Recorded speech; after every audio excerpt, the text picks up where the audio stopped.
doesn't happen until after the World War III ends. And see, World War III is just barely warming up. And so, and you see that in the power and the force that Russia is showing. So I would say, no, that's not, this is a little bit, this is all preliminary, of course, to everything, but it's not actually there yet. It's just, Russia, one thing is that everybody thought Russia didn't have much of a military, okay? And because of Ukraine and the change, now I don't think people realize just how much the change in warfare took place through the Ukrainian-Russian war, and the whole thing with the drones. You see that's how, and then Iran. As nobody thought that they could touch. First off, nobody thought they could touch us, and nobody thought that they could touch Israel. And this war has proven that Israel can be touched and been touched all over again and again. And Israel still isn't stopping their Greater Israel project, and it's almost like suicide, for the nation there. And so that's kind of what we're going into. But this drone warfare, it is, like I said, the last conference, it is doing what in the Middle Ages all of the knights and the nobles who ran off in with heavy armor, and their horses were armored and everything else, and their horses were highly trained for combat, and they were highly trained, and then they were going up against the peasants or against the foot soldiers and all of this stuff. And as long as that was the case, they loved it, because they really couldn't be touched. You couldn't touch them in that armor. You're not going to. The peasants had pitchforks and hoes and sickles, and the foot soldiers had spears and stuff like that, and those just didn't penetrate the armor. So all of that changed when the crossbow came out, because before that you had the longbow, the Welsh longbowmen and then other longbows, or the short bow with the Huns and stuff. But you had the bow, the arrows and bows and everything that took 8 hours. They were practicing on that for 8 hours before every day, almost every day, and before they got proficient with it. But the thing is, when the crossbow was invented, all they had to do was, if somebody had a crossbow and died, all they had to do was anybody could pick that crossbow up, put that bolt in there, and that bolt would penetrate that armor. And that's when you saw the knights and the nobles, the nobles particularly, went to the back of the army. Then they started directing everything on a hill away from the conflict, because it was fine if they weren't going to get killed or they weren't going to get hurt, and they had overpowering force. But now you've got these drones, which are basically the 21st century's crossbows. And they can reach out and touch everybody, and they can flood them and that's what's happening in that war, and it's not going to end well for Israel, and Russia's just become a military, really.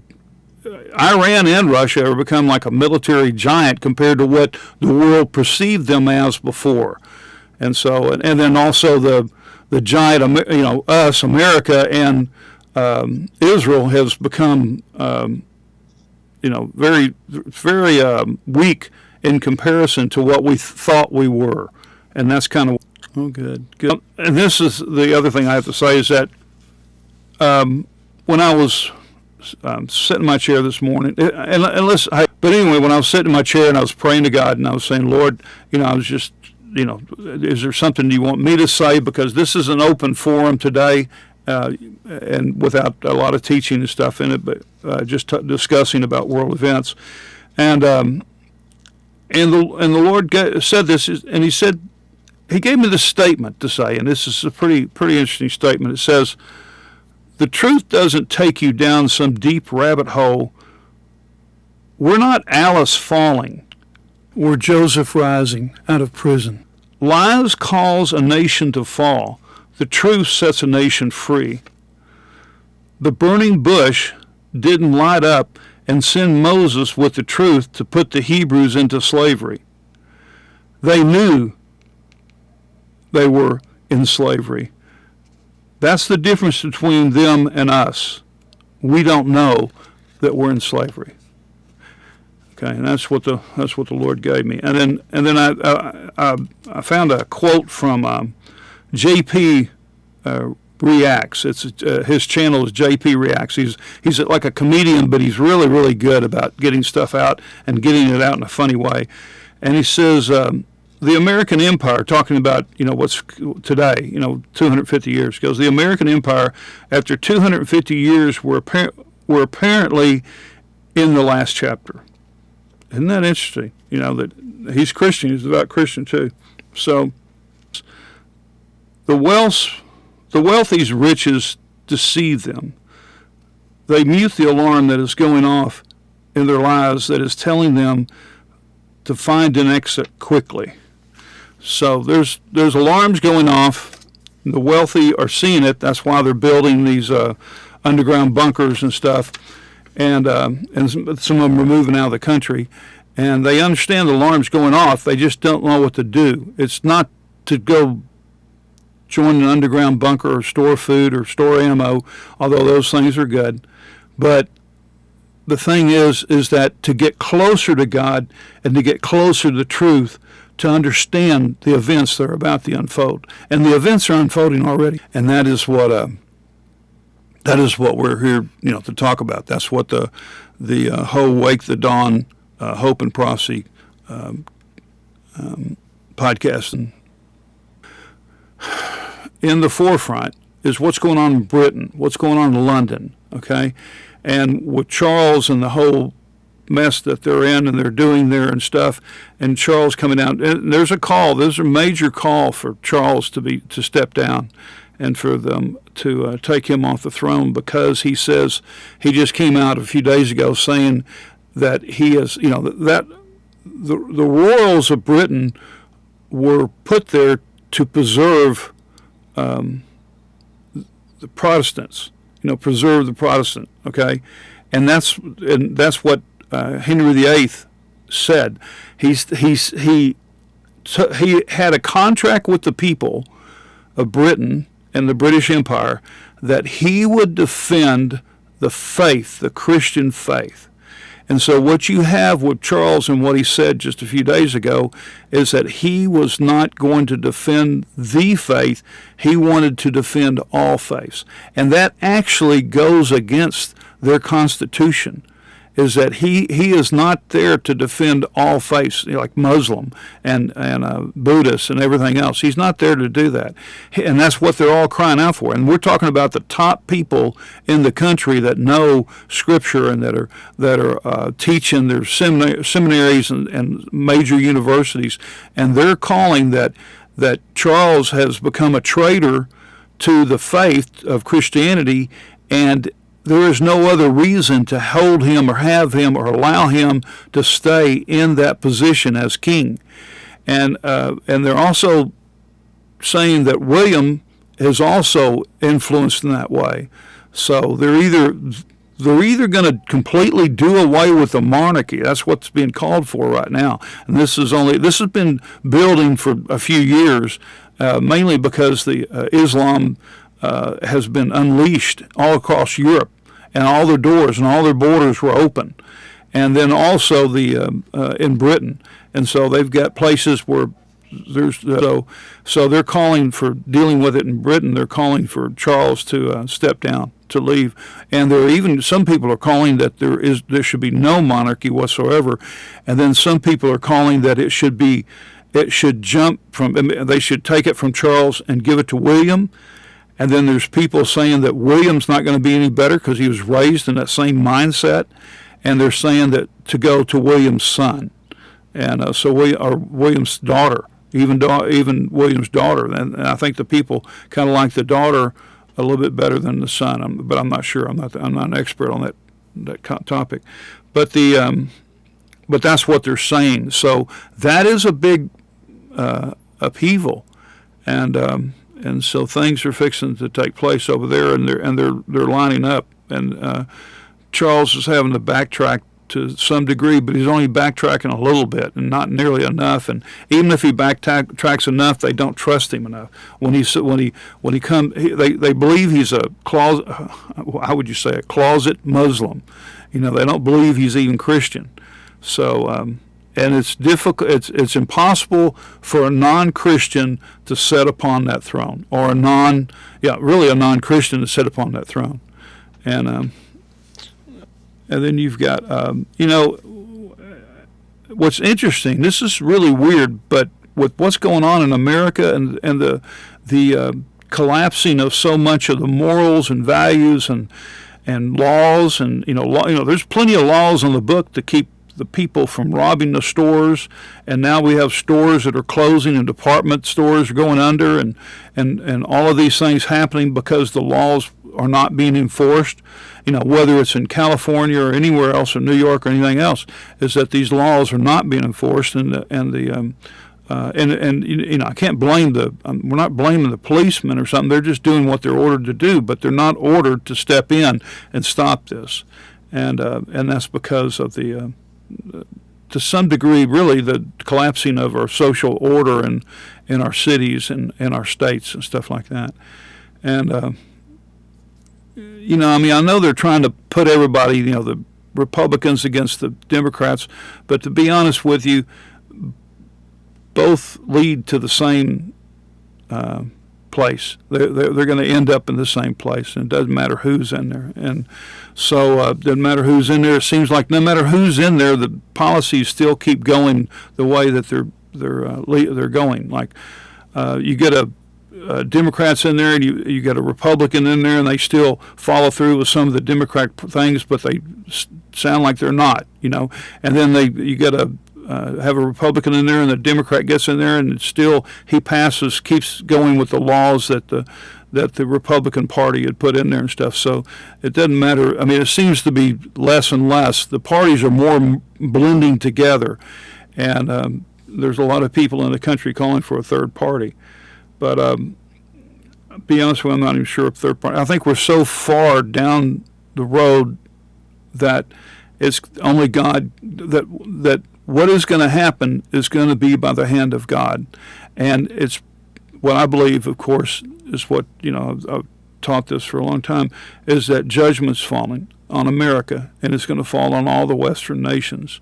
And that judgment is going to come in a form that is going to strengthen the Christians, because we'll have to be strong and we'll have to be light, because when the darkness keeps getting darker and darker, it's going to openly get darker and darker, and you can see it. I mean, look what it is now compared to a few years ago, and then go back a few years there, and you'll see that this darkness is wrapping up. And it doesn't matter who's in the White House. This darkness is getting darker, because there's other forces that are actually making the decisions, no matter who's up in the White House. And so these things are, you're saying, well, we can, it's depressing. Well, it's only depressing if you're not Christian, because if you're Christian, you know that God's gonna, God's got your back. God's there with you. It's the only thing is that God can carry His people through whatever comes up, because He's done it for the last 6,000 years. He's done it, and He's carried His people through. No matter if it was a world gone into violence and chaos, and fallen angels being worshipped as demigods, and then our gods, and then the Nephilim being worshipped as demigods. It doesn't matter, okay? God still got His 8 through, and he even had them prepare an ark to get through. And time again, this happens in the Middle East. It happens in Israel. It happens, time and time again that nation their enemies were risen up, and their enemies were risen up to bring judgment upon a godless nation that Israel had become. And that's kind of what's going on now. But it's happening in all the nations of the West, and it's fixing to happen. And you see Russia, and you see, well, China sounds like it's faltering, but China is going to become stronger. And they're having, really what you're seeing in China is a revolution, is an open revolution. Communism is fixing to be completely dissolved in China, and China is going to go through the same kind of a short period, a lot shorter period than Russia went through after communism was dissolved there. And you're going to see communism completely, you're going to see the chaos and stuff is going to be short-lived, and then you're going to see the emperor, the Chinese emperor, the bloodline of the Chinese emperor take China back again, and then they're going to bring Taiwan, which is where, if you understand the situation there, is that the last emperor that was in China was never caught by the Red Chinese. He was never killed.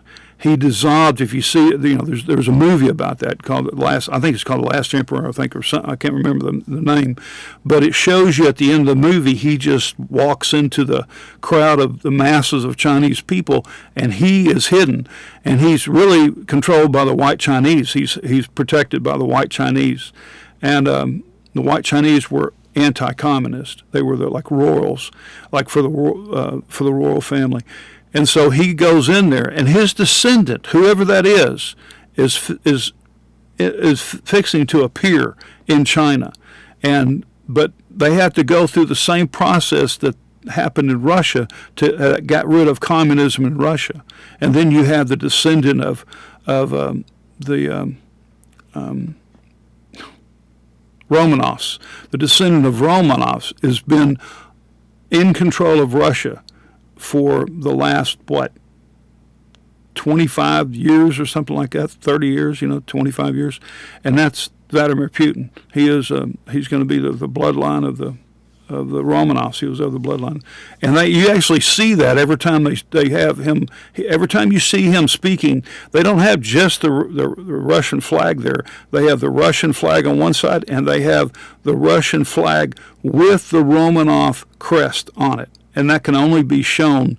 That can only be shown like that if there is a Romanov there, and that's where you see. And you see that if you see it in the images of Putin standing with flags behind him, you'll see that flag behind him, and that's a Romanov flag. And so right now, which is really strange, is the defender of the Christian faith is not in the West. It's no nation in the West. America is not defending the Christian faith. The churches in America are highly compromised. We've been living in this darkness of the prosperity gospel time period, which is bleak and dark, and it's not unlike what happened when Martin Luther nailed his thesis to the door against the Catholic Church, and he wasn't really trying to bring down the Catholic Church. He was trying to correct it, to fix the problems, and those were the problems. Those 95 things. I think it was 95, and those were the things that were the problems that he said needed to be fixed in the Catholic Church. And then, before it was all done, there was a whole Protestant movement that was begun by Martin Luther. And so that's kind of like, and the Protestant movement was a good thing. It was a great thing when it, for a long time, until it became compromised and taken over and made a tool of the, of the governments, of the Western governments, of the wealthy and the rich and whatever. And so that's what brought down the Protestant movements. And there used to be a time when going to Pentecostals, there was a time when the Pentecostals and certain people were, certain denominations that were kind of outline denominations, not the main ones, but the outline ones, they were standing for the Lord. They were still standing for the Lord. They believed that there was miracles. They believed you could be healed. They believed these things, and then now even they have compromised more and more and been taken over by the forces. It's kind of like the old whack-a-mole, is that you stick your head up and all of a sudden the forces of darkness try to get over and control that denomination, take control of it. So, and I'm sure to a degree this was happening in ancient Egypt. Every time someone was going to raise their head to deliver the Hebrew people, Pharaoh cut the head off, or Pharaoh bashed the head in so it couldn't. Nobody else would raise up again, And so it got to the point where they didn't even want to raise up anymore. And when it got to that point, when the darkness got the greatest, that's when the light shone on the hill, and the person that was to lead them out stepped forward. And whoever that is, we don't know who that is. I actually believe this is going to happen again. And we don't know who that person is or who it is, and we shouldn't, because we shouldn't and we don't. And nobody did until the burning bush called out. Nobody knew that Moses was the deliverer. Moses thought he was the deliverer at 40 years old, and he killed the Egyptian. And then he had to go into had to flee the country and stuff, and he was a wanted person and stuff. And he thought he was. And then 40 years of following sheep, he didn't think he was. And when God finally calls his name, calls the name of the deliverer, Moses, out, then all of a sudden Moses is there, and Moses saying, no, I'm not the one. He becomes so humbled in those 40 years that he really could not accept that he was the one. And so that's pretty cool, actually, to be honest with you. That's how God does things. He'll do it. He'll do some secret in a corner. I'm glad you brought Psalm 37. Yeah, anytime you're getting down or depressed or something about events and things unfolding in the world or things happening to you, just read Psalm 37, and it'll really tell you who's really in charge of the situation. There you go. Well, you know how much money that darkness has to spend to keep us in fear and panic? It's a lot of money. It's not just Hollywood. It's not just magazines. It's not just the internet. But it's everything. Everything is out there. And darkness is let's just say darkness is running the presses. You know what I mean? Running the presses night and day, to keep us in fear. And it's interesting that they have these things that you go to that have no electronics whatsoever in it, and you can go there, and it's like fasting electronics, and you go there and you pay a lot of money to do this and stuff, and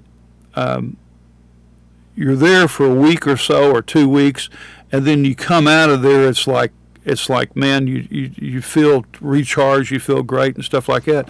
I mean, anybody can do this, and they don't have to pay a lot of money to do it, but just turn them off for a while and go through a day. I mean, there's probably a good thing is to have a day or two during the week that you just turn it off, and then don't deal with it if you can do that. I mean, and of course, if you have a business that you have to deal with, you have to do that. But you'll find out how amazingly positive you become by doing that. And I think if you'll remember back when, yeah, and so we know that what it was like back in when you walked around with pagers. Remember what it was like when you walked around with pagers before the cell phones and the electronics and all that stuff, and when there wasn't hardly anything much to look at on the internet or read, and you weren't in that mindset. And then, of course, when the pager went off, you didn't have to go. You had to go look for a phone if you wanted to answer it. You had to go look for a phone, and back then you had plenty of phones to find out there. But you didn't have to answer it. You know what I mean? It's like you were out there doing what you wanted to do, and you didn't have to stop and answer a phone call, and that take you back into the electronic loop. And so anyway, this is what I think. If you look back at that time period, that was a lot more positive. You got more things done, and you weren't depressed. There is this depression that is settling over all the Western nations. It's actually all over the earth. Over the Eastern and everything, over the East and everything, and it's a depression. And this is the kind of depression that you would see as the Antichrist systems are being unrolled. But believe me, it's still too early for the Antichrist. He's still a few years off. And so there's going to come a revival, and what you're going to have is you're going to have these systems that everybody thinks of. These politicians that everybody thinks are the answer.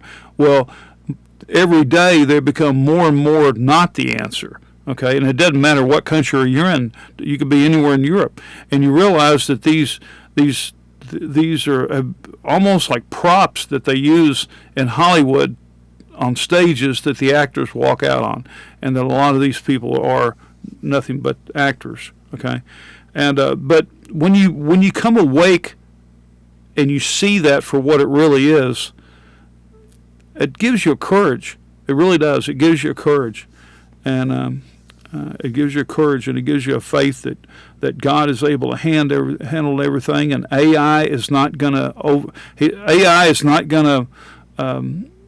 overrun God. It's not going to knock God out.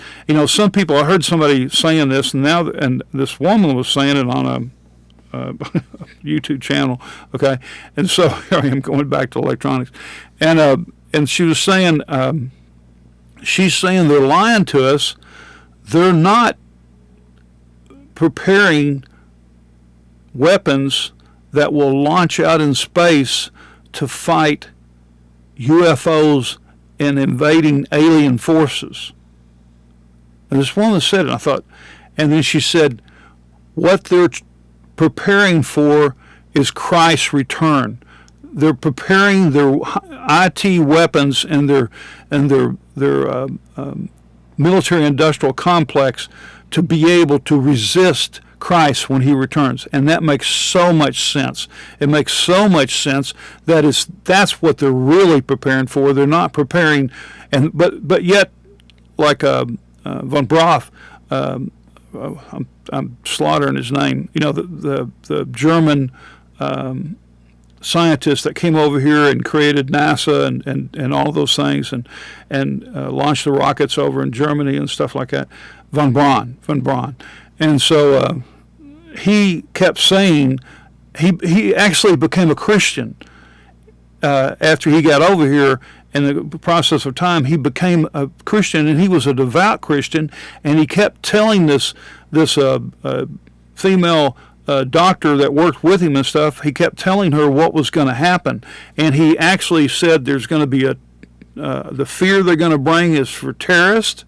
They're going to bring terrorist fear on us, which is what we lived through. We've all lived through.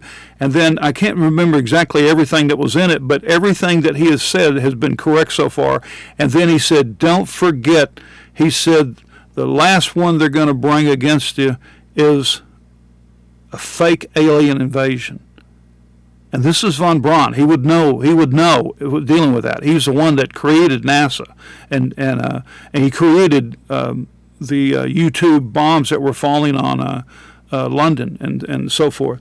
And so he kept telling her, and she met him years later when he was on his deathbed. I forget you'd have to look up what year von Braun was on his deathbed, but she went to see him, and here she was very established in her field and stuff as a scientist and all of that.